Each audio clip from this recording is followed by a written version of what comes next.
Election Commission of India for not being allowed to meet the EC, as only 2 representatives from each party were allowed for this particular meeting. Jairam Ramesh has said that the Election Commission is a constitutional body and it has a responsibility to hear the opposition. He also added that the Commission's conduct over the last 6 months reflects a clear disregard for democratic values. He criticized the EC's decision to limit party representation and impose what he called arbitrary rules on who it can interact with. Now, on the SIR, which is being conducted in Bihar, Jairam Ramesh said that SIR process in states like Bihar is nothing short of a threat to free and fair elections.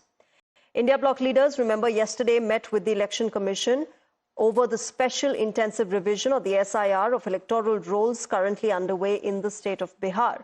20 leaders from 11 parties of the opposition bloc met the commission to convey their objections regarding the SIR exercise ahead of the Bihar Assembly elections.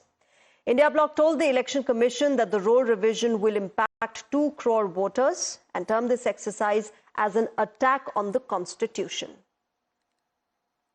इस प्रकार के बेबुनियाद और निराधार आरोप बताता है कि किस प्रकार से एनडीए गठबंधन और आरजेडी डरी हुई है चुनाव से, बिहार की जनता से।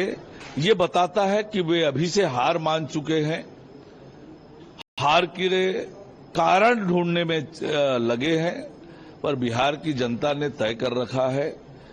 इनके वो जंगल राज, वो भ्रष्टाचार, एक परिवार की करतूतें, ये बिहार की जनता भूली नहीं है। कुल मिलाकर के बेईमानी अभी से इन्होंने साफ साफ करना शुरू कर दिया है।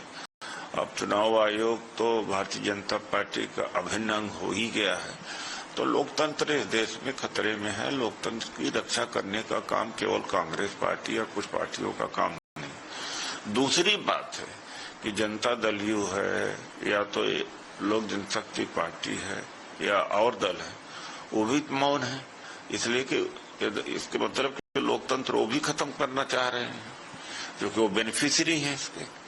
मैं चुनाव जीता हूं, मैंने पूरी तैयारी के साथ बैठा हुआ था।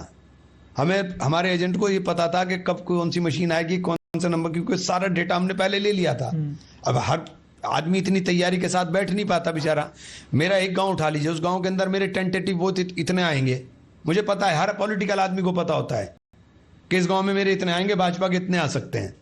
वो थोड़ा बहुत उसके अंदर 10-20% का ऊपर नीचे हो जाएगा।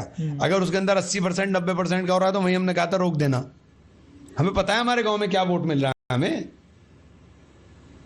तो हम तैयारी के साथ बैठे थे। पहले ही लिस्ट आ जाती है उनकी, जो मशीनें आती हैं उनकी बाकायदा, मतलब ऐसे तो फुल प्रूफ करते हैं, बाकायदा उनकी वो सूची दी जाती है जिसमें मशीन का नंबर भी होता है कि इस नंबर की मशीन आएगी, इस नंबर की वो आएगी। यहाँ से हमेशा लीक किया जाता है न्यूज, आप लोगों के थ्रू किसी न किसी आपके मित्र को कह के। सुबह में ही मेरे घर से किसी ने बात किया था और उनको कहा गया कि कांग्रेस तो आना ही नहीं चाहती है, जबकि 2 दिन पहले हम लोगों ने दिया था और सभी 11 पार्टियों के लोगों का एक यहाँ एप्लीकेशन आया था। ये लोग भारतीय जनता पार्टी का एक जैसे दफ्तर का सेक्शन होता है उस तरह से बिहेव कर रहे हैं और कोई बात सुनने को तैयार नहीं है। वोटिंग राइट कोई छीन ले, ये संविधान, ये इसी संविधान ने तो राइट दिया है। आप उसको इस आधार पर लोगों को वोट देने से रोकेंगे कि फलां कागज आपने नहीं दिखाया, फलां कागज आपने नहीं दिखाया, तो ये बात एक्सेप्टेबल नहीं है बिहार के लोग। इलेक्शन कमीशन को एक चीज समझ लेनी चाहिए, उन्हें पूरी तरह से निष्पक्ष चुनाव कराना ही नहीं, बल्कि दिखना भी चाहिए कि निष्पक्ष चुनाव हो रहा है। अब तमाम दलों के लोग गए थे, तमाम दलों के लोग समय लेके गए थे और उनके साथ इस तरह का सलूक क्या छिपा रहा है इलेक्शन कमीशन? किसके दबाव में इलेक्शन कमीशन काम कर रहा है? क्यों लोगों को नहीं जाने दे रहा है? ये तो परंपरा आजादी के बाद से हर इलेक्शन बाद से प्रतिनिधि मंडल अगर कोई शिकायत होती ही जाते हैं। ये कौन नया सा गाइडलाइन कर रहा है? इस गाइडलाइन से ऐसा लगता है जैसे वो सरकार से डरे हुए। इलेक्शन कमीशन ये बता दे कि क्या इस तरह की कार्रवाई वो हर बार करती आई है।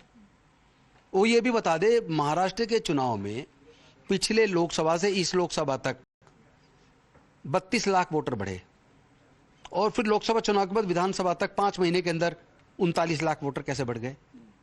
इसका जवाब इलेक्शन कमीशन दे दे। जो उनसे लिस्ट मांगी जा रही है फोटो के साथ, वो क्यों नहीं दे रहे? दूसरी बात, क्या उनके पास इतने रिसोर्सेज हैं कि वो 1 महीने के अंदर सारी जांच कर लें? क्या करते हैं बीएलओ पता भी है? किसी ने आज तक देखा बीएलओ का काम? मैं उस विभाग में रहा हूं, मंत्री रहा हूं, मैंने देखा है बीएलओ क्या करते हैं। वो घर घर जाके जांच तक नहीं करते। 1 महीने में पूरे बिहार का वो जांच कर लेंगे। तो ये प्रैक्टिकल होना चाहिए इलेक्शन कमीशन को।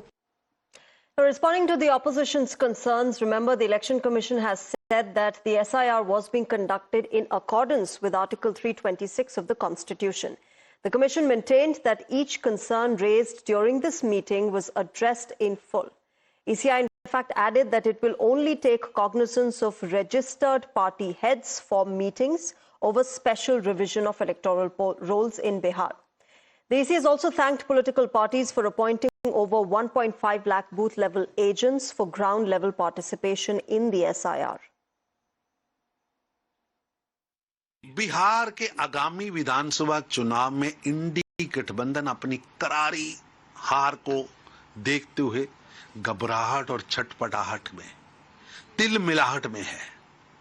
इंडी गठबंधन के नेता चुनाव आयोग जैसे विश्वव्यापी स्वतंत्र निष्पक्ष लोकतांत्रिक संस्था, जो कि अंतर्राष्ट्रीय स्तर पर सम्मानित व संवैधानिक संस्था है, उसको बदनाम करने का पाप कर रहे हैं। कांग्रेस और उसके साथी दल, जिन्होंने दशकों तक चुनावी धांधलियों से लोकतंत्र को रोंदा और चुनी हुई दर्जनों सरकारों को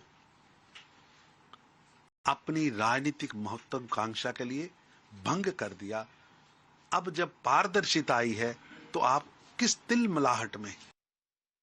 अब बारी है इमरान मसूद की, जो राहुल गांधी के झूठ और प्रोपेगेंडा को एक्सपोज कर रहे हैं इलेक्शन कमीशन ऑफ इंडिया को लेकर। कहते हैं कि हमारे सभी लोगों को पता था कि किस बूथ पर कौन सी ईवीएम मशीन आने वाली है। ईवीएम के विषय में election commission full proof details देता है, सभी डिटेल्स दे देता है, बारीकी से काम करता है। ये इमरान मसूद बोल रहे हैं। और दूसरी ओर वही राहुल गांधी, उन्हीं के नेता किस प्रकार से इलेक्शन कमीशन पर सवाल उठाते हैं, क्योंकि इलेक्शन कमीशन बहाना है, अपने आप को बचाना है, बिहार की हार के लिए एक्सक्यूज बनाना है। इसीलिए ये ईसी का नहीं, सीसी का मामला है, कंडीशनल कमिटमेंट।